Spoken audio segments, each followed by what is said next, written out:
On Tuesday, Megyn Kelly joined Tucker Carlson, Candace Owens, Marjorie Taylor Greene, and Alex Jones to slam Donald Trump's Easter truth message, one that called for the end of Iranian civilization.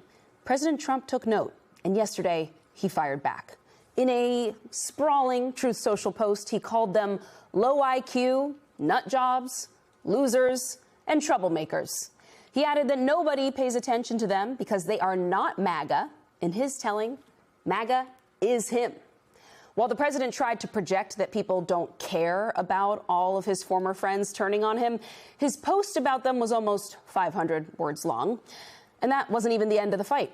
Owens responded by posting a screenshot of Trump's post on X and writing, "It may be time to put Grandpa up in a home."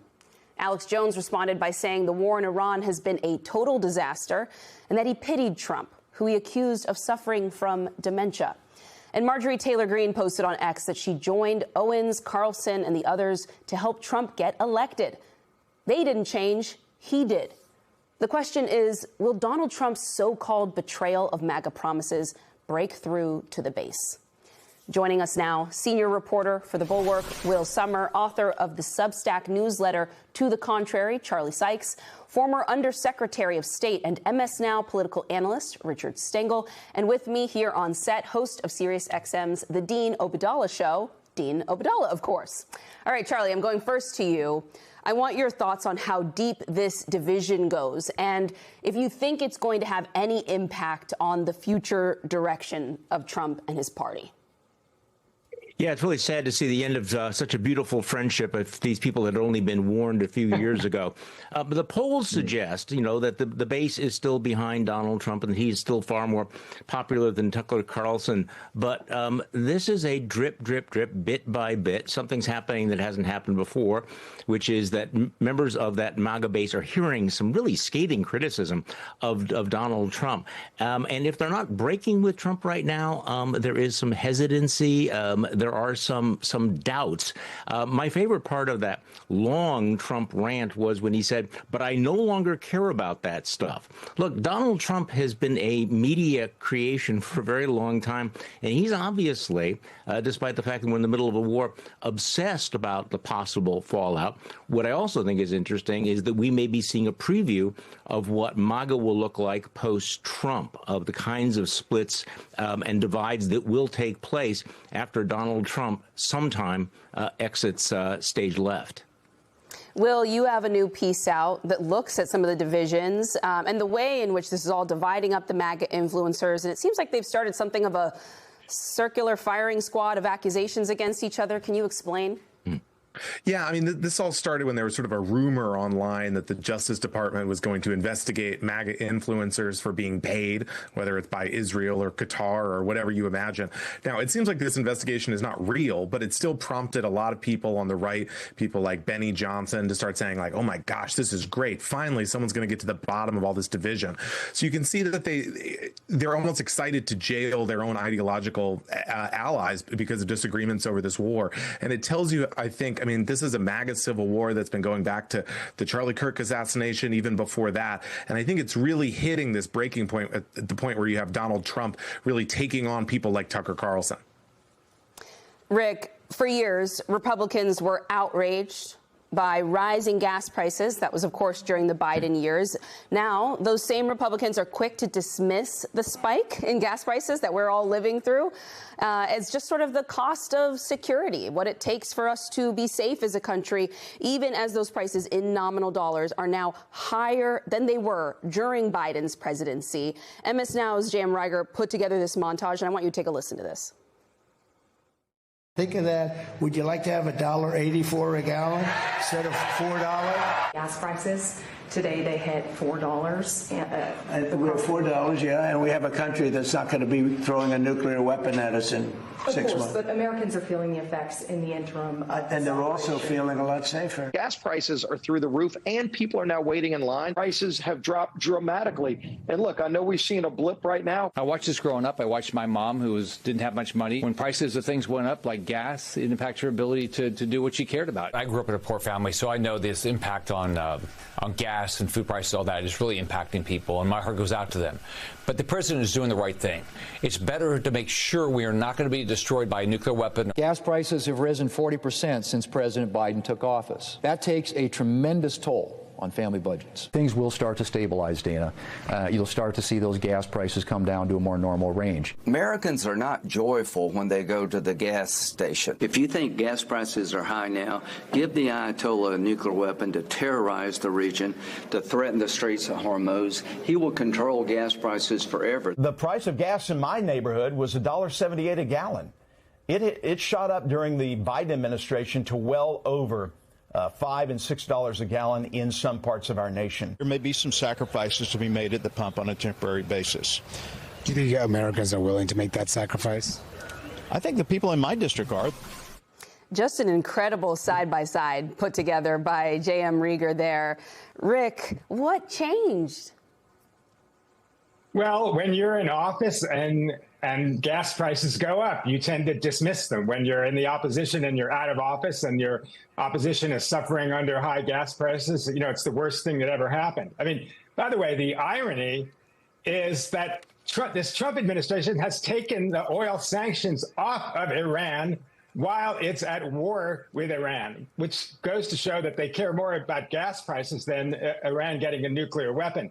But, there's been I don't want to go and tell the history of the Conservative Party now, but these folks that have been, criticizing Trump for the Iran war, I mean, they come by it naturally in some ways. In the case of Tucker Carlson, it's I'm using this word advisedly. It's a principled stand. The arc of the Republican Party went from being hawkish under Ronald Reagan to being more populist and dovish. And Tucker Carlson reflected that shift. I mean, when he is criticizing Trump for foreign wars, he's saying I believe that we shouldn't be engaged like that. And by the way, you campaigned against it, and that's what people remember. There's so much cognitive dissonance now for conservatives, where if they turn on the news, they hear war, war, war. But I thought this guy who's president campaigned against all these foreign wars. That's why you'll start to see that ebb that Charlie was talking about earlier. Dean, when you read this post, did you get the impression that the president didn't care, as he was so careful in those about 500 words to make sure that we knew? Or do you think his feelings are a little hurt here? Because those folks, I mean, some of them were hitting the road with him. They were telling people to go vote for him. I mean, they get a lot of credit for the presidency that we are all now living through. Can I just say, first of all, watching MAGA fight each other, if that's wrong, I don't want to be right, because I'm really enjoying it so much. It is glee. You're having a good time. You have to enjoy this for a moment. Let them fight. I get it off the internet. Go in the ring. 4 of them. Let's see. One comes out. You know what I think Hunter Biden actually did challenge. He did. I saw that today, which I'd love to see that. Here's what's being missed a little bit is that it's not just these people. Okay, Trump is upset with these people. What he's missing is Joe Rogan's criticizing him, Theo Vaughn, Andrew Schultz, these comedians who are on his side. And he doesn't say a thing about them. What they're losing is the future, MAGA. These young guys were not MAGA. They were pro-Trump over Harris. That's it. Now they're disgusted by this. They open again this week. Theo Vaughn was on with Joe Rogan. And Trump does not lash out because that's not his buddies, but he's missing. That's the future of the party. They're losing that. And that's also important for the midterms, right? Because these people are not, they might not be Democrats, but they're not coming out for the Republican candidate. In fact, they might come out for a Democrat just to put a check on Donald Trump. So this fight's happening. Let Trump fight it out. He loves the reality show aspect. He loves that we talk about it. That's what he really likes. He likes to program the media. But the big picture, this is really bad for them in the midterm, and that brings me joy. That was an interesting point there, Dean, about some of the other manosphere figures that the president, has not gone after, even though some of them have said harsher things about this administration than Megyn Kelly or Tucker Carlson, even on some of their podcasts. Will, I want your thoughts on that. In particular, I sort of wonder how you see the president putting these people into different categories or buckets. For example, how the credibility of these different voices in the podcasting space kind of match up against each other. I think, for example, about Ben Shapiro as well here, someone who has stayed much closer to this president on the war, on support for everything that the administration is doing right now, and kind of drawing a contrast between himself, his operation, and what some of these other folks are doing. Yeah, I mean, I think for better or for worse, a lot of the dynamism and the energy in right-wing media right now is with people like Tucker Carlson, Candace Owens, these sort of with maybe dissident right figures who are more critical of Israel, in some cases are actually anti-Semitic.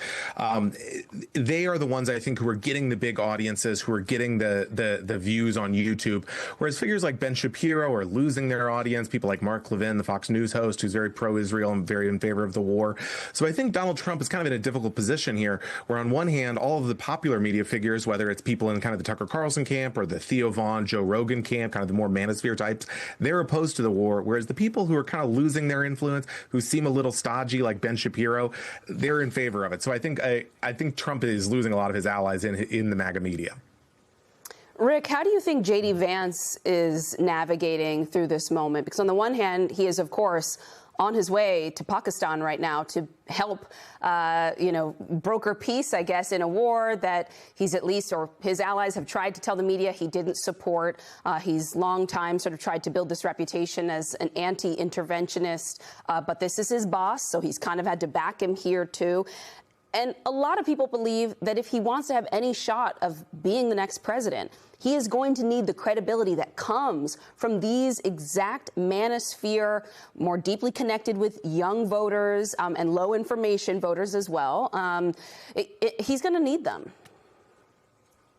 Yes, Antonia, and that's why being vice president is a double-edged sword, and lots of people never, ever want to be vice president. I mean, the thing that's interesting is from that New York Times, the Maggie Haberman piece that we all have been talking about for the past few days, the vice president seemed to be the only voice in the cabinet that was willing to say to Trump, hey, this is not a good idea. This could really backfire. And that aligns with his bona fides as someone who was always against opposition, always against foreign entanglements. But now he has to be a good soldier, and Daddy told him, to go to negotiate this peace agreement in Pakistan, and he has to try to do it, and he can't. When you're negotiating, ideology is not your friend, because you want to be as practical as possible. So I think he will discard that at the door and try to come up with an agreement. Although, of course, both sides can't even agree about what the 10 points they're supposedly agreeing on. Charlie, do you think that Trump will be able to bring some of these people back to heel, back into the fold? He's done it before. In fact, even Megyn Kelly has referenced it, that she's been on the outs with him before. He kind of sucked her right back in. So do you think that these are honestly held beliefs by these folks and they will stay the course, or that Trump will eventually reel them back in? Well, there's a long history, a long pattern of Trump reeling people back in, but also the incentive structures have changed. As Will mentioned, where are the audiences going? Where's public opinion going? Donald Trump is technically a lame duck. He hasn't been acting like one, hasn't been treated like one. But as you project over the 6-9 months, does he get more clout or less clout? Again, it almost feels as if they've moved into a post-Trump era. And to Rick's point, which I think is really interesting, J.D. Vance is really in a vice right now. He has been the one making the play for the more extreme folks on the right, no enemies on the right. Remember, he was the one who basically came out and said that we make room for the Nick Fuentes Graper crowd. And yet now he finds himself crosswise. He is negotiating something that may be non-negotiable. Who knows? Has he been set up for failure? Donald Trump could cut him off at the knees at any given time. So, yes, you're right. There's a long history of people breaking with Trump. I mean, even Lindsey Graham did at one point, but coming back. This feels like it might be different.